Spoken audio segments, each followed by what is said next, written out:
पिपरा के छाव में और मिले खातिर आ जाई है बलमुआ के गांव में।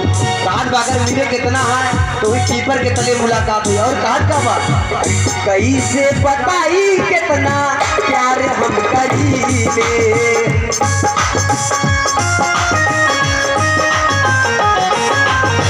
जनों से ज्यादा जाने तो होके मरीले।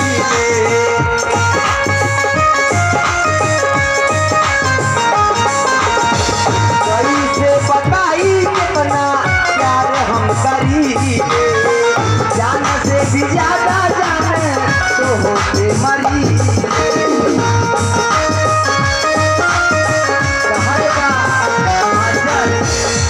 कहत बजान कैसे बताई कितना प्यार हम करीले, जनों से ज्यादा तो उसे प्यार हम करीले। कहत बजान आवा लेकिन बात बा अरे दे हम निशानी हम, अरे दे हम निशानी हम, अरे पायल तोहरा पाँव में। कहत बा आवा तो सही अरे दे हम निशानी हम, अरे पायल तोहरा पाँव में।